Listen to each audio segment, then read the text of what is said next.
नमस्कार। आज मैं फिर आपके सामने अपराध की एक और घटना लेकर आया हूँ। आज के अपराध की घटना सुनाने से पहले अपने सुधी श्रोताओं को मैं एक सूचना, एक अपील और एक आग्रह, ये तीनों ही एक साथ करना चाहता हूँ। देखिए, किस्सा गोई शुरू किए हुए अब लगभग 4 साल हो गए हैं और आपने देखा है कि इन 4 सालों में मैं एक ही सेटअप से, एक ही तरह के सेटअप से आपको किस्सा गोई की ये सारी सत्य घटनाएं सुनाता रहा हूँ। शुरू के 400 एपिसोड मैंने अपने सरकारी आवास और रिटायरमेंट के बाद अपने अपने निजी आवास के कमरे से सुनाता रहा हूँ। मेरे पास कोई सेटअप तब भी नहीं था और मैं करीब 500 एपिसोड के बाद हमारे जो पूर्व सहयोगी, हमारे वीडियो एडिटर थे जयप्रकाश जी, उन्होंने कहा कि साहब एक क्रोमा का पर्दा ले लिया जाए और एक लाइट ले ली जाए, तो हम उसमें बैकग्राउंड अच्छी सी लगा के और वो जो सेटअप आपका बिल्कुल घर के कमरे जैसा लगता है उसको थोड़ा ठीक कर दें। और 500 के आसपास या 510 के आसपास वो एक क्रोमा का पर्दा, दो लाइट्स और रिकॉर्डिंग के लिए वही हमारा पुराना मोबाइल, जिससे अब लगभग 1300-1400 किस्सा गोई के एपिसोड्स मैंने रिकॉर्ड किए हैं। आज मैं पहली बार अपने उस स्टोर रूम जिसको मैंने अपना रिकॉर्डिंग रूम बना रखा है, जहाँ से मैं आप तक ये किस्सा गोई पहुँचाता हूँ, उसके फ़ोटोग्राफ्स भी साझा करूँगा, ताकि कभी कभी लोग लिखते हैं कि साहब आपका बड़ा आलीशान घर है। दरअसल वो पर्दे पर लगाया हुआ बैकग्राउंड है और क्रोमा पे ही वो लग सकता है। हरे रंग के पर्दे पर 500-700 रुपये का हरे रंग का पर्दा आता है, उसी पर मैं रिकॉर्ड करता हूँ और वीडियो एडिटर पीछे से उसमें अच्छी अच्छी बैकग्राउंड लगा देते हैं, जैसे कोई आलीशान विला का ड्राइंग रूम हो या कोई अच्छा सा घर हो। ये कमरा साउंड प्रूफ भी नहीं है और इसीलिए आप लोग बार बार इसमें आवाज़ की शिकायतें करते हैं कि बैकग्राउंड की आवाज़ आती है, घर घर आती है।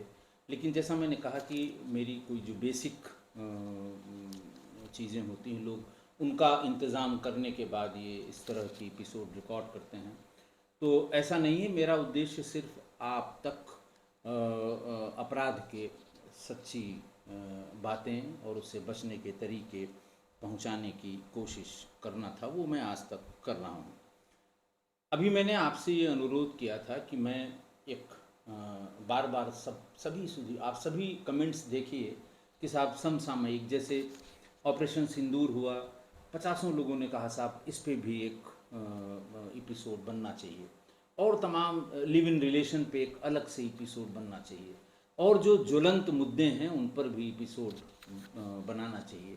मैंने कोशिश की कि गेस्ट्स को बुला के और उनसे बातचीत करें, ताकि आपको थोड़ा और आपके ज्ञान में इजाफा हो, लेकिन एक किस्सा गोई से अलग चैनल हो, किस्सा गोई के नाम से ही हो, लेकिन समसामयिक चर्चाओं पर। मैंने इस मोबाइल फ्रेम में 2 लोगों को बैठकर वो रिकॉर्ड कराने की, मैं और मेरे सहयोगी वीडियो एडिटर आशीष सिंह बैठे, लेकिन एक फ्रेम में मोबाइल पर वो चर्चा संभव नहीं हो पा रही थी। तो मैंने आपको ये बताया कि हमारा कोई सेटअप नहीं है, कमरा साउंड प्रूफ भी नहीं है, मेरे पास कोई कैमरा भी नहीं है, सब मैं मोबाइल पर रिकॉर्ड करता हूँ। इस सब के पीछे कहने का आशय ये था कि मैं एक नया चैनल जो शुरू कर रहा हूँ उसके लिए थोड़ी बहुत सेटअप की आवश्यकता पड़ती है। फिर हमारे सुधी श्रोता ये कह सकते हैं कि साहब आप तो चैनल चला रहे हैं, आपको तो बहुत पैसा मिलता होगा, लेकिन ये सही नहीं है। मैं अपने सभी सुधी श्रोताओं से कहूँगा कि एक साइट है social blade, SOCIAL, social BLADE, social blade. उस पर जितने भी यूट्यूब हैं, कम से कम भारत में जो चल रहे हैं, और भी यूट्यूब जो लोग चलाते हैं, उनकी परफॉर्मेंस, यानी उनकी व्यूज़, उनका ड्यूरेशन, उनका समय, उनकी संख्या के साथ साथ यूट्यूब उनको प्रतिमाह कितना पैसा देती है, इसका भी जिक्र किया गया है। तो अगर किसी को इस बारे में कोई गलतफहमी है या कोई मुगालता है कि नहीं बहुत पैसा मिलता है और आप इस पैसे से ही आप ये सब जो चीज़ें बता रहे हैं ये कर सकते हैं, तो आप एक बार उस साइट पर चले जाएंगे तो आपको हकीकत का पता लग जाएगा। मैं तो शौकिया आप तक ये अपराध की घटनाएं और उससे बचने के तरीकों के बारे में बताता हूँ। मेरे एक सहयोगी जो पहले जयप्रकाश जी थे वो चले गए, उन्होंने अपना काम शुरू किया। अब आशीष सिंह आए हैं, तो उनको भी जीविकोपार्जन के लिए कुछ न कुछ धन की आवश्यकता होती है। तो जो भी धन इसमें मैं मिलता है मुझे, मैं उनकी मदद जितनी कर सकता हूँ करता हूँ। लेकिन उसके अलावा भी हमें कम से कम 2 लोगों की आवश्यकता होगी अगर हम नया चैनल समसामयिक चर्चा के लिए हफ्ते में, जैसा मैंने बताया था, 1 या 2 एपिसोड वाला, तो कम से कम 2 लोगों की आवश्यकता होगी। मैं, आप जानते हैं कि नौकरी भी कर रहा हूँ यूपीडा में और दिन भर वहाँ रहता हूँ। फिर उसके बाद वापस आने के बाद आपके लिए क्राइम की कथाएं ढूंढता हूँ, ढूंढ के उनको अपने हाथ से लिखता हूँ और फिर आप तक उसे मैं पहुँचाता हूँ। तो कम से कम 2 आदमी, एक आदमी तो वो एडजस्ट करने के लिए वो जो कैमरा हो या जो भी चीज़ रिकॉर्डिंग की हो, दूसरा आदमी जो उस कंटेंट को जो मैं बताऊं उसको तरतीब से लिख दे ताकि हमें उतना समय न लगे, क्योंकि समय की थोड़ी सी कमी है। तो इसलिए इस पर्पज से मैं आज एक QR कोड, आज से आशीष जी ने ये सुझाव दिया था कि साहब ऐसे तो ये कुछ नहीं हो पाएगा, एक QR कोड। बाकी बहुत ढेर सारे चैनल्स में लोगों ने अपने QR कोड मदद के लिए, डोनेशन के लिए, या उस सब्जेक्ट या जिस पर वो काम कर रहे हैं उसकी भलाई के लिए वो अपना QR कोड। तो आज से मैं अपना भी एक QR कोड आप लोगों को किस्सा गोई के साथ साथ वो QR कोड भी मिलेगा। और उसमें उसी के लिए मुझे मैं अपील करना चाहूँगा, मैं कहूँगा कि जिन लोग, हमारे बहुत से दर्शक ऐसे हैं, कम से कम 10,000, 1 लाख से ज़्यादा सब्सक्राइबर में जो 10,000 कम से कम हैं, जो लगभग हमारे सारे वीडियोस देखते हैं। कुछ बहुत तारीफ़ भी करते हैं, कुछ बुराई भी करते हैं, कुछ कमियां भी बताते हैं। सब तरह के सुधी श्रोता हूँ, मुझे किसी से कोई शिकायत नहीं है। लेकिन अगर आपको ऐसा लगता है कि इससे आपका कुछ भला हो रहा है, समाज का कुछ भला हो रहा है, या जो कुछ मैं बता रहा हूँ आपके लिए वो नई सीख है, तो आप ज़रूर उस QR कोड के सहारे दिल खोल कर हमारी मदद करें, ताकि हम अब एक नया सेटअप बनाकर आपके सामने किस्सा गोई को नई तरह से प्रस्तुत करें। ऐसी मदद करने वालों को, ऐसे डोनेट करने वालों के नाम की मैं अगले जो भी अगला किस्सा गोई का एपिसोड बनाऊंगा। आशीष जी ने कहा है कि वो उसकी उन्हें जानकारी है कि वो नाम कैसे प्रदर्शित किए जाएंगे, वो सारे नाम हम उसमें दिखाएंगे। इतना सब बताने के पीछे सिर्फ ये मेरी मंशा थी कि किसी के दिमाग में कोई संशय न रहे कि आखिरकार ये QR कोड क्यों दिया गया है, क्या इसके पीछे कारण है, क्यों इसकी आवश्यकता पड़ी। या फिर कभी कभी लोग आरोप लगाने वालों के लिए तो सब्जेक्ट की कोई कमी नहीं, आरोप लगाते हैं कि साहब ये पैसा इकट्ठा कर रहे हैं, इस तरह की बात है। तो सब कुछ वो जो QR कोड है वो मेरे नाम के अकाउंट का है, जो सिर्फ किस्सा गोई के लिए एक अलग से मैंने अभी खुलवाया है। और अगर आप कहेंगे तो उसकी स्टेटमेंट भी मैं समय समय पर आप लोगों के समक्ष रखता रहूँगा। एक ही अकाउंट नंबर है, एक ही उसका QR कोड है और बिल्कुल नया है, उसमें भी कोई पैसा जमा नहीं किया। 100 रुपये जो उसकी मिनिमम डिपॉजिट खोलने के लिए होता है वो सिर्फ है, बाकी मैं अकाउंट स्टेटमेंट भी आपके साथ साझा करता रहूँगा। तो ये अपील थी, मैंने सोचा आप लोगों को बता दूँ, क्योंकि ऐसे ही अगर QR कोड आएगा तो हमारे सुधी श्रोताओं के मन में शंका होगी, संशय होगा। उसी को दूर करने के लिए ये बात, ये अपील, ये आह्वान मैं आपसे कर रहा हूँ। अब आज जैसा मैंने बताया कि आज जो अपराध मैं आपको बताऊंगा वो काफ़ी पहले का है। बात मध्य प्रदेश के थाना जिला मांडला की है, थाना है निवास। तारीख थी 25 अगस्त 2014। वहाँ पर लेमन सिंह नाम के एक व्यक्ति ने थाना निवास पर, जो भी थाना पदाधिकारी थे फ़ोन अटेंड कर रहे थे, उनको फ़ोन किया कि साहब आज एक बलि देवी ने ले ली है। ये लेमन सिंह ने थाने को बताया कि एक बलि आज देवी ने ले ली है, फला फला जगह है, आप लोग आ जाइए। थाना निवास की पुलिस ये सुन के कि एक बलि हो गई है और किसी देवी ने ली है, एकदम सन्न हो गई। पूरा थाना के थाना प्रभारी और बाकी लोग फौरन मौके पर पहुँचे और ये गांव था तौरदरा और थानाध्यक्ष थी वर्षा पटेल। तो वो सब लोग वहाँ पहुँची तो उन्होंने देखा कि गांव के आंगन में एक अधजली लाश पड़ी हुई है, गर्दन आधी कटी हुई है, दोनों हाथों की कलाई गायब है, मिट्टी के तेल की गंध और राख के ढेर के नीचे एक जला हुआ इंसानी ढांचा पड़ा हुआ है। और ये बहुत ही उस अपने ज़माने में बहुत मर्मस्पर्शी और बहुत ही ऐसा मर्डर था जिसको सुनकर भी लोगों की रूह कांप गई।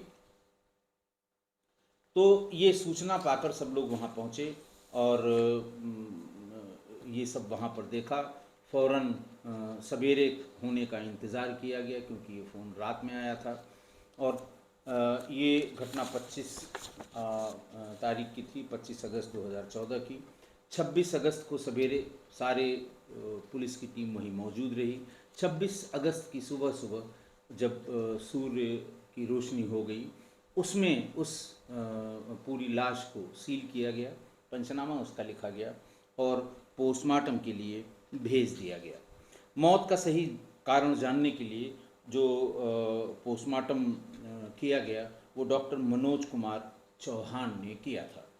डॉक्टर मनोज कुमार चौहान ने जो पोस्टमार्टम किया था उस संबंध में अदालत में जो बयान दिया वो कुछ इस प्रकार से था कि मैंने मरने वाले का नाम था ब्रिजलाल बरकड़े, उसकी पत्नी का नाम था सुखमत बाई और लेमन सिंह ने ये सूचना थाने को दी थी। और मौके पर जब पुलिस पहुंची थी तो सबसे पहले सुखमत बाई ने ही सारी घटना का बयान किया था।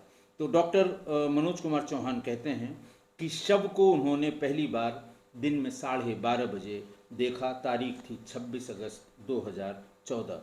तब उसके शरीर पर कोई कपड़ा नहीं था, शरीर अलग अलग हिस्सों में कटा हुआ था। ब्रिजलाल के शरीर में सिर का भाग, छाती, पेट, दोनों हाथ और दोनों जांघें ही बची हुई थी। उसके दोनों पैर के पंजे, दोनों हाथ की हथेलियां नहीं थीं। तो उस समय मौके पर पुलिस ने सुखमत बाई यानी मृतक जो थे ब्रिजलाल बरकड़े, उनकी पत्नी से जानकारी करने की कोशिश की कि आखिर हुआ क्या था। उसने जो चीज़ें बताई उससे पुलिस को समझ में आ गया कि ये योजनाबद्ध नर बलि थी। और उसकी जांच में फिर कई तरह के मोड़ आए कि किस तरह से योजनाबद्ध थी और किस तरह से नई नर बलि थी। पत्नी का बयान जो फिर अदालतों में आया उसमें पत्नी बताती है कि मैं ग्राम बदगरी, जिला डिंडौरी की रहने वाली हूँ। मेरा 15 साल का एक बेटा है जिसका नाम सचिन है। वो शरीर से बहुत कमज़ोर है, दुर्बल है, देखने में ही बीमार लगता है। और 25 अगस्त को मैं 2014 की बात है ये, 25 अगस्त 2014 को मैं अपने पति ब्रिजलाल बरकड़े और सचिन के साथ ग्राम तौरदरा में गई थी अपने मेरे भाई के पास, क्योंकि मुझे ये पता लगा था कि उस गांव में कुछ बहुत बड़े झाड़ फूंक करने वाले तांत्रिक रहते हैं और मेरे बेटे को वो बिल्कुल ठीक कर देंगे। तो मैं उसको लेके वहाँ चली गई और रात में ही अपने ममेरे भाई मुकेश के घर पहुँच गई। जब मैं वहाँ पहुँची तो वहाँ गांव के बहुत से लोग इकट्ठा थे, हारमोनियम, ढोलक, उससे भजन कीर्तन हो रहा था। सचिन बीमार था इसलिए लोगों ने कहा कि इसको इस भजन कीर्तन जहाँ हो रहा है वहाँ पर बिठाइए, थोड़ी देर ही जब ये सुनेगा धीरे धीरे इसकी तबीयत ठीक होने लगेगी। और तभी जब वो भजन कीर्तन सुन ही रहा था तभी मुकेश गौड़, गेंद सिंह, डुमारी सिंह, पार्वती बाई, पुसिया बाई और सुरतिया बाई, इन सभी में दैव भाव आ गया था। ये लोकल लोग कहते हैं कि साहब इन पर देवी सवार हो गई थी। इन पर जो भी भूत प्रेत जिन्न जो भी आप कह लीजिए, लेकिन स्थानीय भाषा में ये कहते हैं कि इन पर देवी सवार थीं। ये सारे लोग दैवी शक्ति के प्रभाव में वहाँ आ गए। सभी के हाथ में त्रिशूल, फरसा, बाना ये था और सभी उसी दैवी शक्ति के प्रभाव में नाच रहे थे। ऐसा लग रहा था कि उन्हें अपना होश नहीं है। मैं पति और बेटे के साथ झाड़ फूंक कराने के लिए आंगन में नारियल और अगरबत्ती लेकर बैठी थी। अचानक सुरतिया बाई, उन 5-6 लोगों में जिनका नाम मैंने बताया उसमें सुरतिया बाई नाचते हुए आगे आई और ब्रिजलाल बरकड़े का हाथ पकड़कर उसे घसीटने लगी। उसी समय पार्वती बाई, पुसिया बाई, भगवती बाई, मुकेश गौड़, डुमारी ये लोग नाचते हुए आए और ब्रिजलाल के साथ मारपीट करने लगे। वो बताती है कि मैं कुछ समझ पाती, इस बीच में गेंद सिंह पति की छाती पर पैर रखकर तंबूरा बजाने लगा। तंबूरा एक होता है, एक हल्का सा गोला आगे होता है और उसमें चमड़े का वो पड़ा होता है, तार बंधे होते हैं, वो तंबूरा कैसे कहते हैं। तो तंबूरा बचा उसके ऊपर वो तंबूरा बजाता रहा और नाचता रहा। मैं अपने पति को बचाने के लिए चिल्ला रही थी और मेरा भाई होलकर वो भी गांव से चलकर बचाने के लिए आया और वहाँ पर वो चिल्लाने लगा कि इनको बचाओ, मेरे बहनोई को बचाओ, लेकिन कोई आगे नहीं आया। इसी बीच में जिसके घर पर ये पूरा आयोजन था, मुकेश, उसके घर से इन्हीं लोगों ने जिनके ऊपर दैवी शक्तियाँ आने की बात कही जा रही है, वो मिट्टी का तेल ले आए और उसके ऊपर जिंदा ही मिट्टी का तेल छिड़क दिया और मुकेश और गेंद सिंह ने माचिस से आग लगा दी। आग लगाने के बाद उसके ऊपर लकड़ी रख दी। आँखों के सामने पति का शरीर जलता देखकर मैं डर गई। मैं भागकर बगल में लेमन सिंह के घर छुप गई।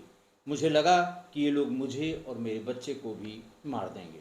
लेमन सिंह और उसके भाई होलकर ने, इन दोनों ने मिलकर पुलिस को सूचना दी। पुलिस ने पूछा कि आखिर क्यों मारने लगे, क्या ऐसा क्या था, कोई पहले की रंजिश थी, कोई बात थी।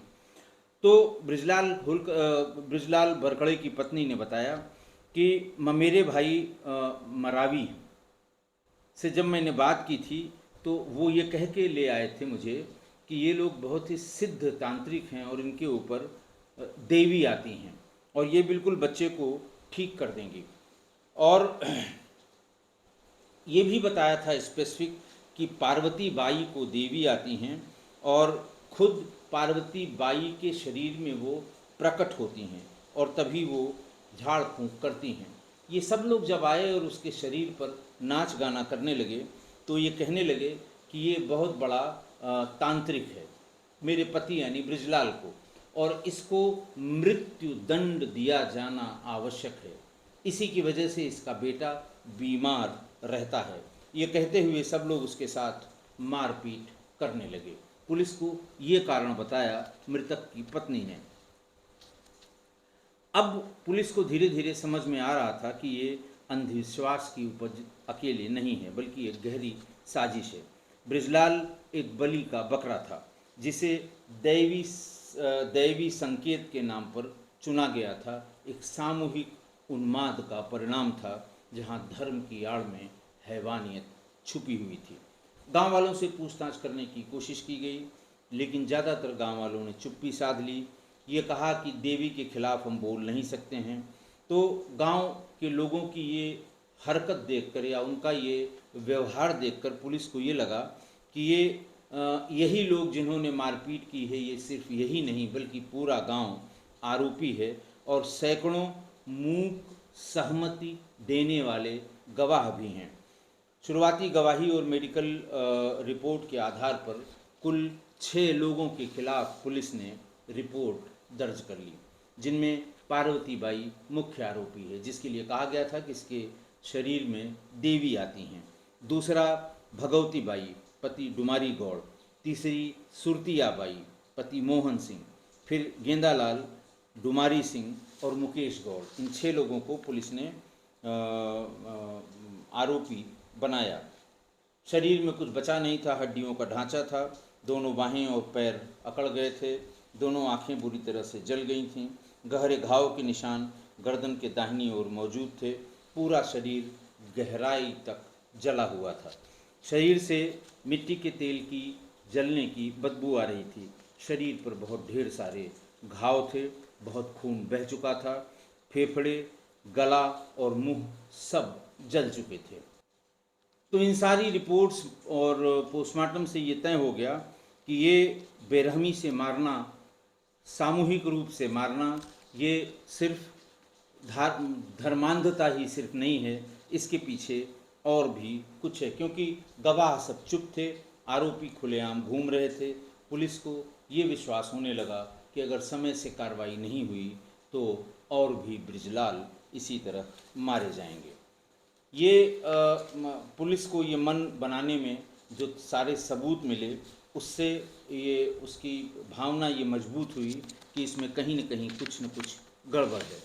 इस बीच में जो पुलिस को आंगन में जो सामान मिला, जिसको बतौर सबूत ट्रायल के समय इस्तेमाल किया गया, वो बृजलाल के शव की राख, जिसका डीएनए परीक्षण हुआ बाद में, राख से खून से और राख से सना हुआ फरसा, चिता की अधजली लकड़ियाँ, चिता के पास एक ईंट और खपरे का टुकड़ा जिसमें खून के धब्बे लगे थे, खून लगी हुई मिट्टी, घर के अंदर से पूजा का सामान, कांच की टूटी हुई भगवान शंकर की फोटो, माता पार्वती और हनुमान जी की कागज की फोटो, 20 नारियल, एक स्टील की गिलास जिसमें घी रखा था, ढोलक, ढपली, झांझ, मजीरा, हारमोनियम और बाना।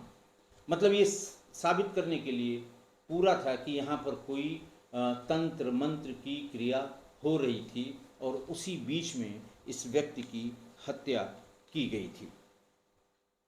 सबसे पहले पुलिस ने गहराई से उस घर की विवेचना शुरू की, मुकेश गौड़ के, जहाँ पर ये हत्या हुई थी। उनसे पूछताछ शुरू हुई, एक एक करके मुकेश गौड़ से भी पूछताछ हुई।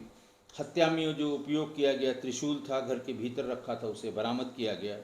पार्वती बाई उस समय जो उसके शरीर पर, जिंदा शरीर पर कूद कूद कर, नाच नाच कर त्रिशूल और कटारी से हमला कर रही थी, वो उस समय जो कपड़े और गहने पहनी हुई थी, पुलिस ने उसे भी बरामद किया जिस पर खून लगा हुआ था।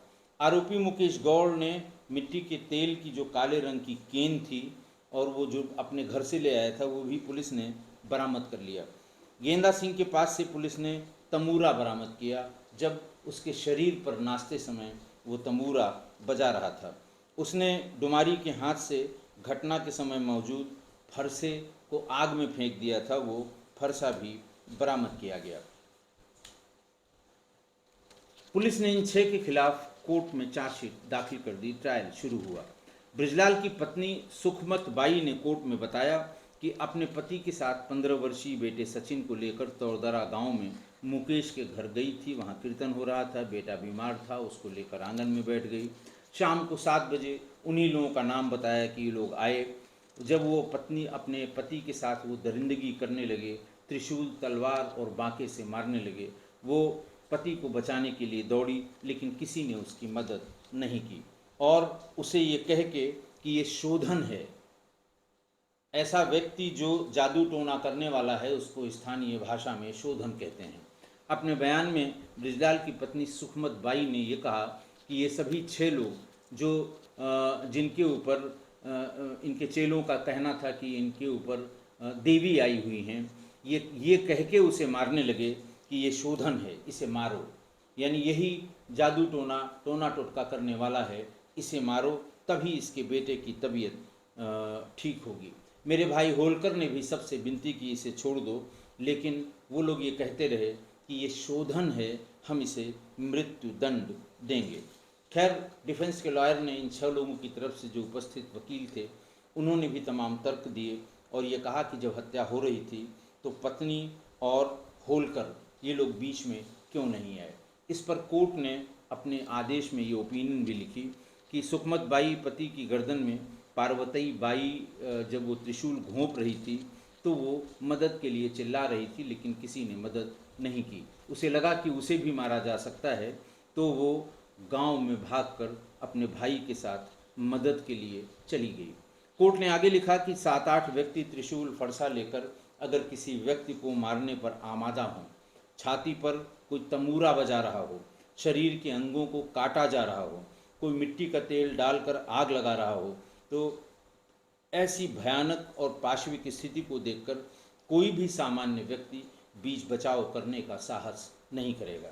आरोपी ईश्वर भक्ति में डूबे हुए थे, जैसा गवाहों ने अपने बयान में बताया, जो ईश्वर भक्ति में डूबने का ढोंग कर रहे थे।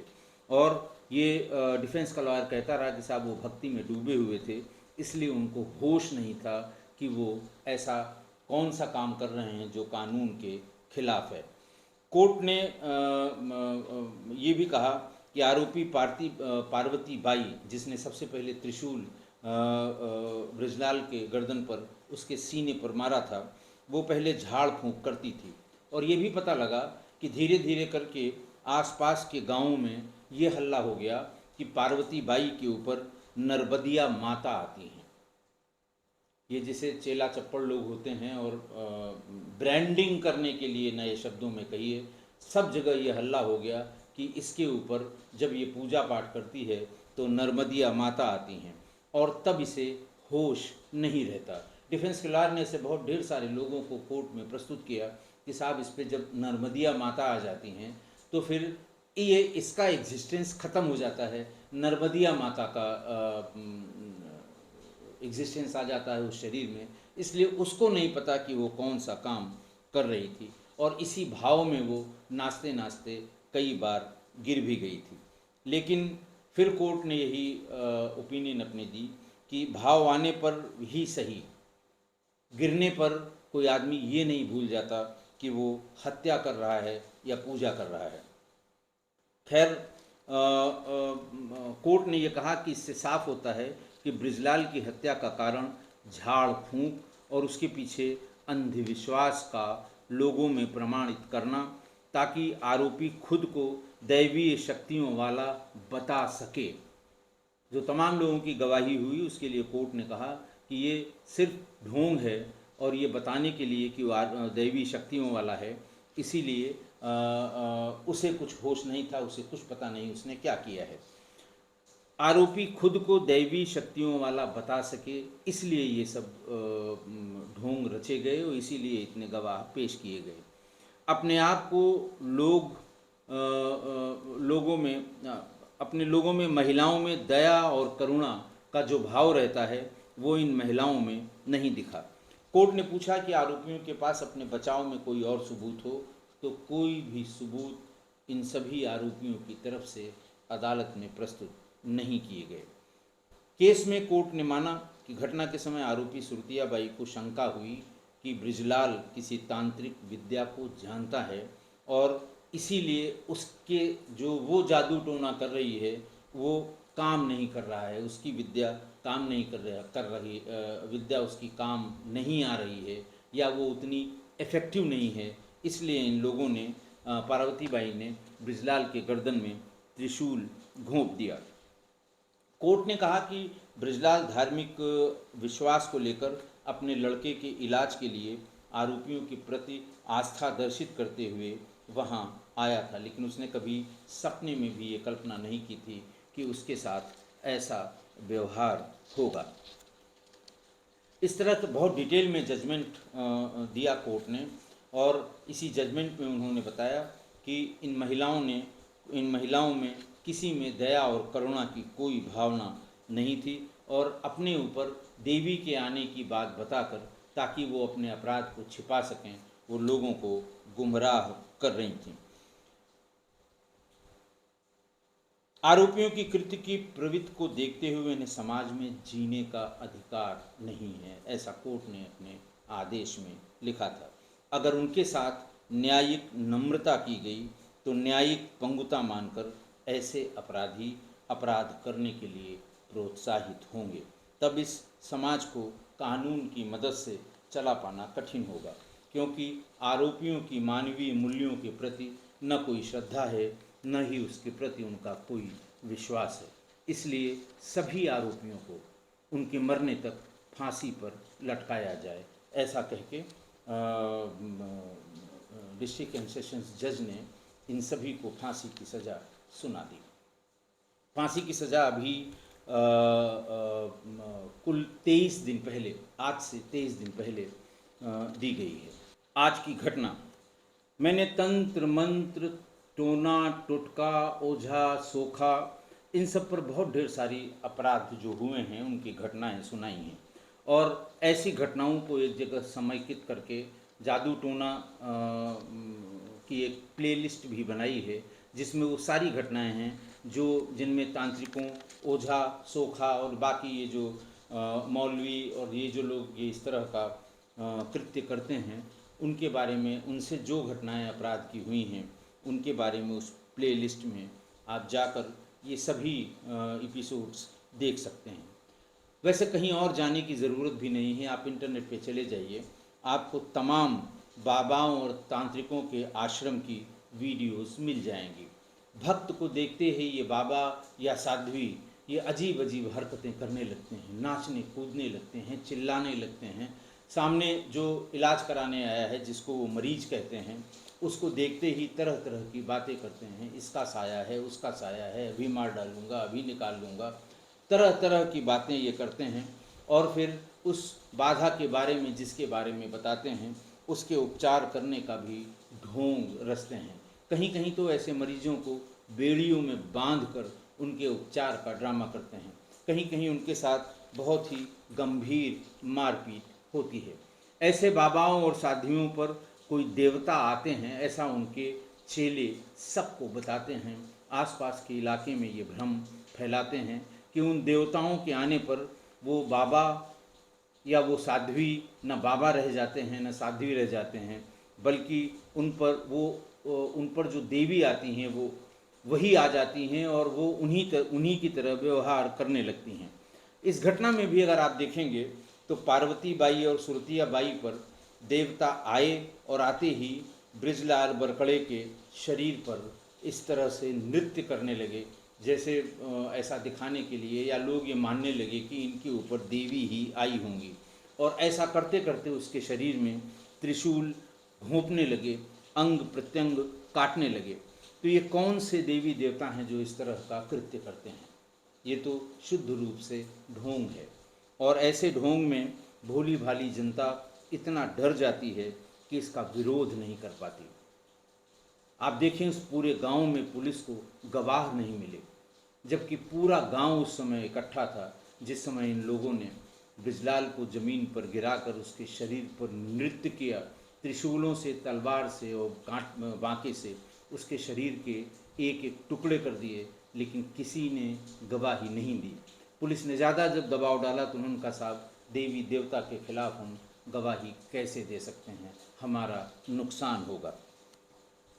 अब ये भी देखने की बात है उन्हीं लोगों को कि अगर ये देवी देवता थे जैसा उन्होंने कहा और उसको बेचारे ब्रिजलाल को मृत्यु दंड दिया इन देवी देवताओं ने, तो इन देवी देवताओं ने, ये तथाकथित ढोंगियों ने, ये देवी देवता हो ही नहीं सकते, संभव ही नहीं है। ये ढोंग है ऐसे लोगों का जो भोली भाली जनता को भ्रमित करके उनसे पैसे वसूलने या उनकी धार्मिक भावनाओं से खेलने का काम करते हैं। तो यही लोग, ये जो तथाकथित लोग थे, सुरतिया बाई, पार्वती बाई और जितनी थीं जिन पर कहते हैं देवी आई थी, ये इन्होंने न्यायालय में ये भूत प्रेत रूपी जो ये देवता हैं, इन्होंने पार्वती या सुरतिया बाई को फांसी की सज़ा से क्यों नहीं बचाया?